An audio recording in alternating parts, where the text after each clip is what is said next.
about how you manufacture Game 7 energy in a game like this. They're going to be desperate. Their seasons. So how do you guys match that desperation? Same thing we've done all year is counterpunch. That's what we do in playoffs. If you got the momentum, do everything you can to keep it. If you don't have it, do everything you can to get it. What's the mentality with Rope going down and just that next man up, situation? Easy question. You said it. Next man up.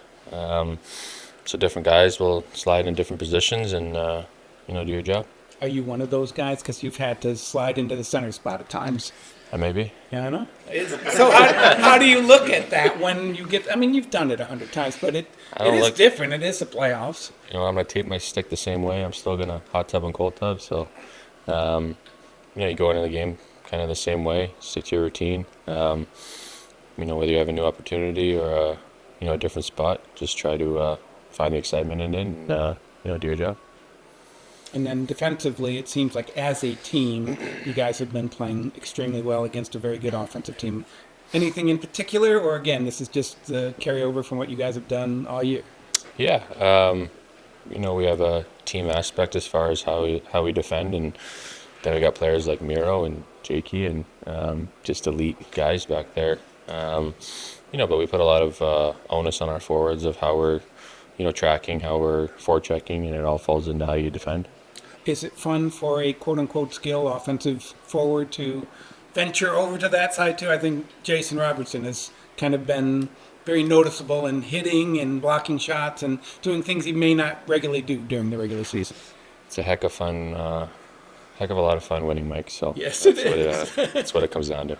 How does the playoff experience this team has accumulated the last couple of years help in these closeout type situations? Well, I think it's huge. I think we've been on both sides of them. So, when you have a team on the brink, you want to do everything you can and elevate your game even more as a team and as individuals to knock them out. But, expect a great game from them. They just won a couple years ago. They're still defending in a way and have a lot of great players. So, we're expecting a good hockey game. Is the carrier, too, outside of the obvious, is, you went 7 first round, and so if you close this out tonight, finally rest your bodies a bit here. If you ask our wives, they would love to close it out right now, get a little time at home. But hey, you can't. I think it's more the people from the outside that will be talking about the future or the next round or the next starting date or what the weather is in a couple of days. And here it needs to be about our next shift, getting that TV break, into that first period. All the cliches, they're so important, especially in a knockout game tonight. You guys have not played from behind in this series. How has that impacted your ability to win these games? Always, right? You get up early, you play a different style than if you're chasing the game all the time. So I'm sure they're looking at it. I'm sure they want to get the first, and we'll try to count over that. Any reports from Wyatt Johnston celebration at all? Can you share with the fans who are at home? Yeah, we'll keep that closed doors. Pretty. I don't know. There's not much more you can say about the kid. I guess adult now. Can't call him a kid anymore, right? So. We had fun with it. Hey there, any injury updates? Hin's out. I would term him day to day. So Faksa in, and rest is the same. When Radek was playing, it seems like you were, I'm just assuming from up top, giving him some shifts off here and there. So was he laboring at the time at all, and is he more healthy now? Did the time off help him? Yeah, I think the time off helped. I mean, he was coming off an injury that night in Game 7. I mean, he was healthier. He wouldn't play, but he wasn't, I would say that's a fair assessment on how we used him. I think I feel a lot more comfortable tonight with usage for sure. On time, yeah, he's fine. Yeah. Good. Yeah. Right. I know you felt. Sorry, I did that. Pete, with Rope out, I know you've always shifted your lines and sort of played a couple of things here and there, but how does that change your top six, say, in this game or your power play? It doesn't. I mean, we essentially played without him last game. I mean, I think he played 7 minutes. So, we shifted everybody around last game. So it's not a major adjustment. The nice thing is we'll at least have 4 lines of guys. I think last game, he left early, and then Smith left for part of the game. So, we were down to 10 forwards for portions of the middle portions of that game. So, tonight will be a luxury to have 12 guys. Seguin.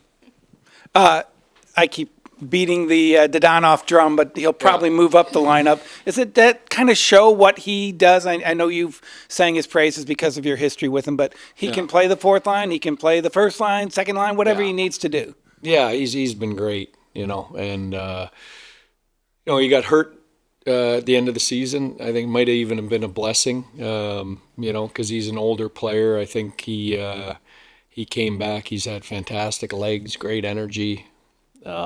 Has been driving a lot of plays with the puck, without the puck. Yeah, he's been a big contributor to getting us where we're at right now. Hey, Pete, you've outscored Colorado 6-0 in the first period so far. Can you just talk about the impact that's had? Yeah. Well, I mean, I think the analytics show getting leads in any games are critical. It's funny because, the knock on us a lot of the time I've been here has been slow starts. So, and before I got here. So the fact that we're starting quickly and on time, and not even starting quickly. I mean, a lot of those you start quickly, you just don't score the first goal. We've been finding ways to get the first goal, which in the playoffs, playing out in front and playing behind really affects the mindset of your team, can really have an impact on the game. So I think, for us, we want to get out in front as much as possible, obviously, and so does Colorado. We've been able to do that so far. And while you're obviously focused on the task at hand, can you sense the excitement of the fan base in the city right now for your team? Yeah, I can. I mean, like last year it was electric. It was great. We were the only game in town last year. The Mavs are still rolling here and doing real well. But I mean, the building's been fantastic. The fan base has been great. I love the fact that we've earned home ice advantage through at least, the next round too, if we can manage to get there. But, having said that, this is always the toughest game to win, the elimination game. And, there's a lot of proud men in that other room with championship rings, and we're going to have to earn it. Pete, I was just going to touch on that. You see Boston and Carolina. Yeah. You were refusing to go out. I mean, Florida, Carolina.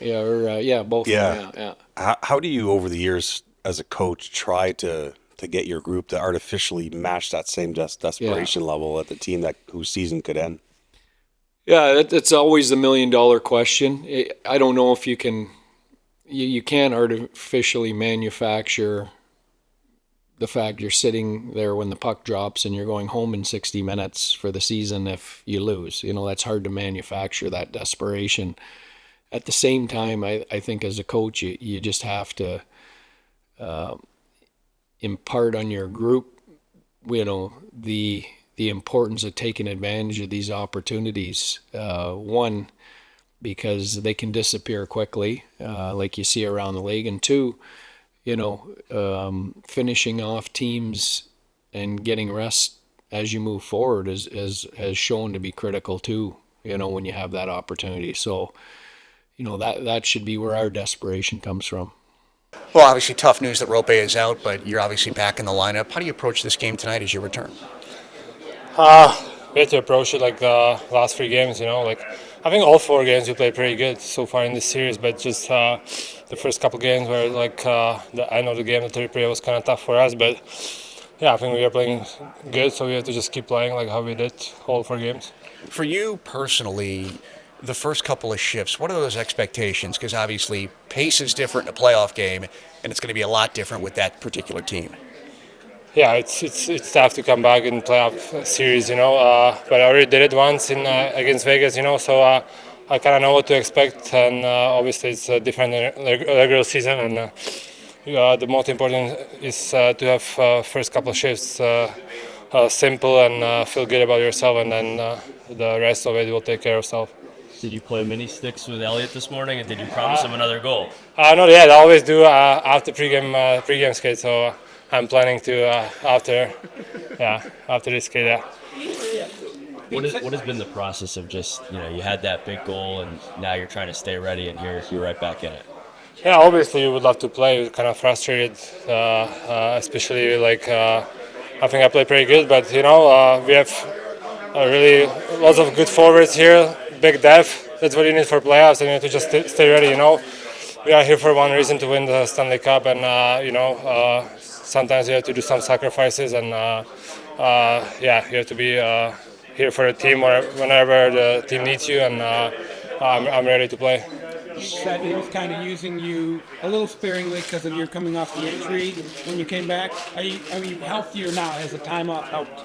Yeah, for sure. When I came for the last game, I wasn't 100% ready, but I knew I want to play. But right now, I'm 100% ready, and I'm ready to play. Yeah. When you're watching the defensive play from your team, what is the key? I know as the season has gone on, you guys have really pushed for details in every shift. It just seems like you're doing everything you're supposed to do against this team. Yeah, I think it just transferred from regular season. I think we did it right already in the regular season.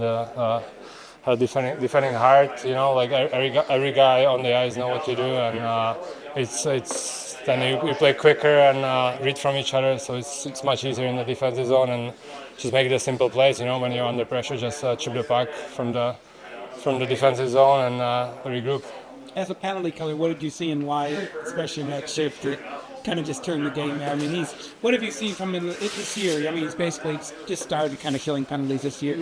Yeah, he's huge for us. He's taking lots of draws on the right side because we don't have really someone on the PK on the right side when Daddy is not playing. So he took that role. It's really important. Start with the winning faceoffs, and he's been wild. He's been good everywhere. Not just PK, but on power play, 5-on-5, any shift you give him, he's really good for us. He's the key part for us. Radek, as good as Wyatt has been, are we not giving you enough credit that he sat next to you for the last 2 years of his NHL career? I won't take the credit, but you basically said it. Yeah, you're basically right.